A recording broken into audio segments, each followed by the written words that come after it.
وعلیکم السلام ورحمۃ اللہ وبرکاتہ۔ محترم بھائی، یہ جو مولوی اجمل قادری یہ روایت بیان کر رہا ہے واقعہ کہ ایک آدمی غزوے کے لیے چلا گیا تو اس کی پیچھے عورت تھی، تو اس کا عورت کا جو باپ ہے وہ بیمار ہو گیا۔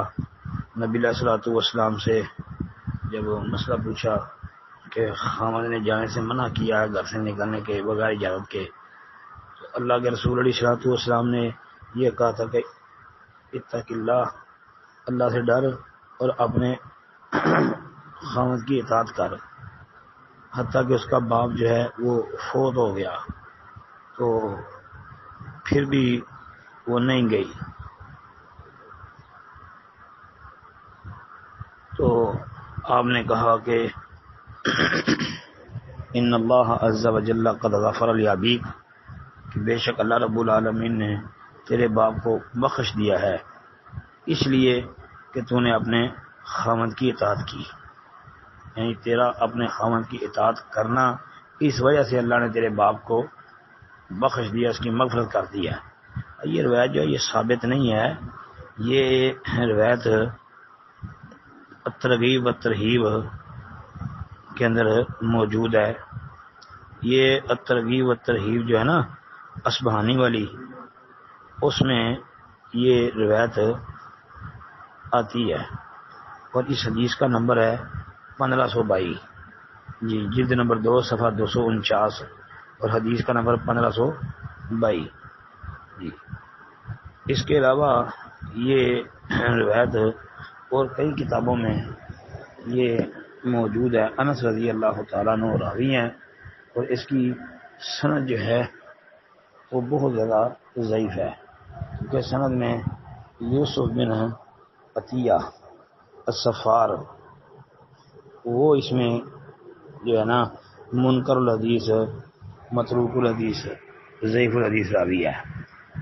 امام ابن عدی رحمۃ اللہ علیہ نے الکامل کے اندر اس روایت کو درج کیا ہے، یعنی اور یہی یوسف بن عطیہ عن ثابت عن انس، اس سند سے، یعنی حدثنا حسین بن عبداللہ حدثنا عمر بن یزید النسابوری حدثنا یوسف بن عطیہ عن ثابت عن انس، اس سند کے ساتھ اس روایت کو ذکر کیا ہے، لیکن آگے چل کے امام ابن عدی رحمۃ اللہ علیہ نے خود ہی لکھ دیا ہے کہ اس کی جو صحابہ سے حدیثیں ہیں کلھا غیر محفوظہ، ساری کی ساری غیر محفوظ ہیں۔ یعنی مطلب یہ کہ امام ابن عدی رحمۃ اللہ علیہ کی اس پر ذرا بھی موجود ہے۔ اسی طرح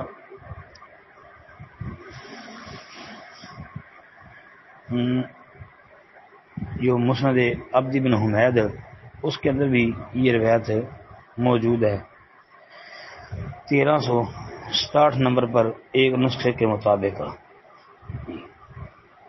لیکن اس میں بھی یوسف بن عطیہ ہے، تو اگر یہ پہلا راوی جو ہے وہ یحییٰ بن عبد الحمید اس سے مراد الحمانی ہو تو پھر وہ بھی ائمہ محدثین کے نزدیک مجروح ہے، اور یوسف بن عطیہ یہ بھی جو ہے مجروح ہے، اس پر بھی ائمہ محدثین نے کلام کیا ہے۔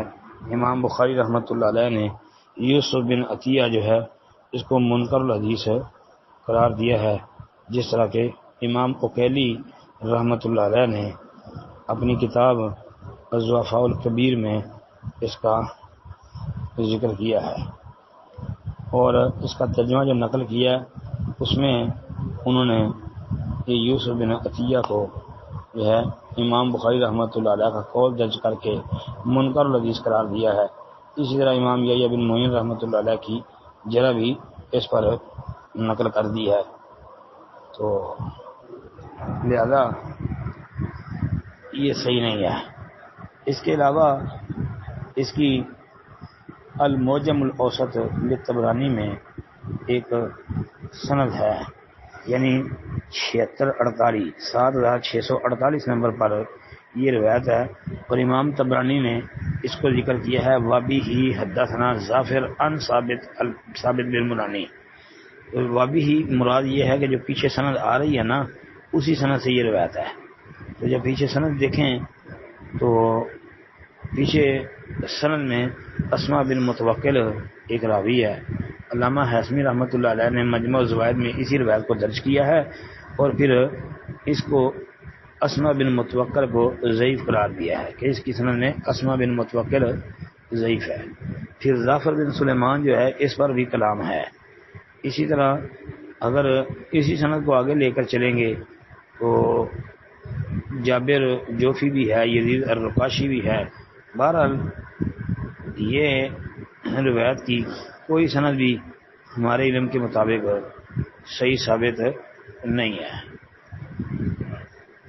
اس لیے